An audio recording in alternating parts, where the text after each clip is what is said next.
High, অবসরের কাজে আমি বর্ণালী। আজকে বানাবো ভেটকি মাছের কাটলেট। এর জন্য কড়াইতে দিয়ে দেবো পরিমাণ মতো জল। জলের মধ্যে দিয়ে দেবো মাছের পিসগুলো।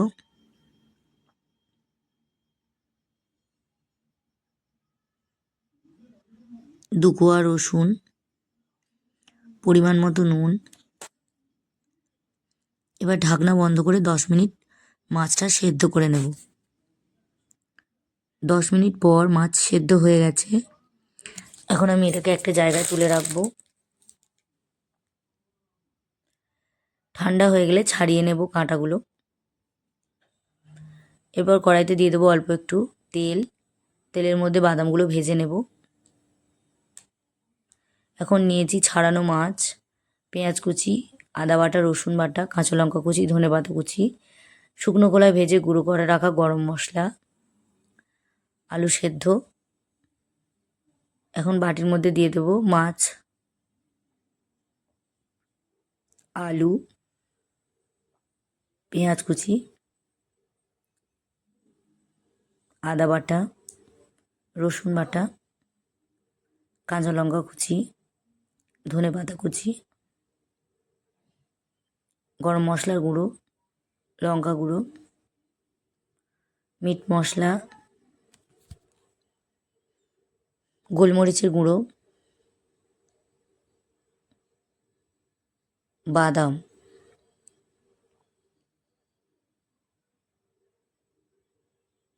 জিরে গুঁড়ো, ধনে গুঁড়ো। এবার সব উপকরণ আমি হাত দিয়ে ভালো করে মেখে নেব। এরপর দিয়ে দেবো পরিমাণ মতো নুন।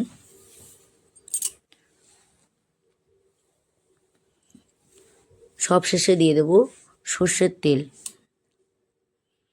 এখন একটা বাটিতে দিয়ে দেবো 2 থেকে 3 চামচ কর্নফ্লাওয়ার,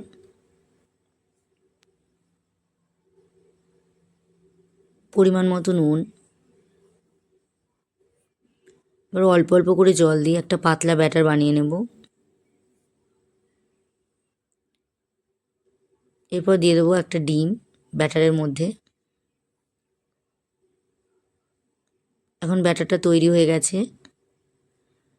কাটলেট ভাজার জন্য তেল গরম করতে দেব কড়াইতে।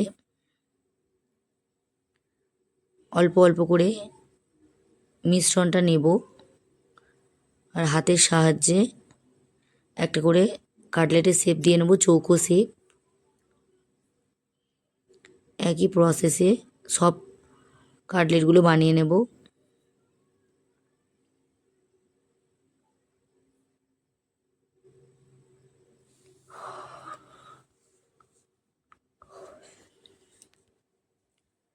এরপর কাটলেটগুলোকে ব্যাটারের মধ্যে ডুবিয়ে নেব, ব্রেড ক্রাম্বস দিয়ে কোট করে নেব।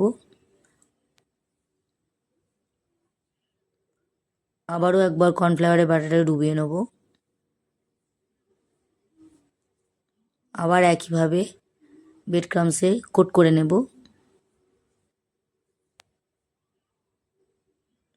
তেল গরম হয়ে গেছে, কাটলেটগুলো এখন ভেজে নেব। গ্যাসের ফ্লেম লোতে রেখে দেব।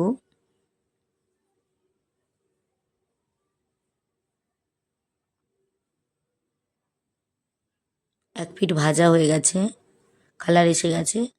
অন্য পিঠটা উল্টে দেব।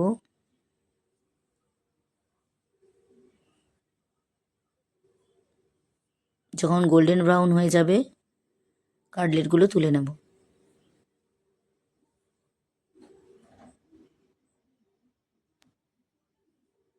তৈরি ভেটকি মাছের কাটলেট।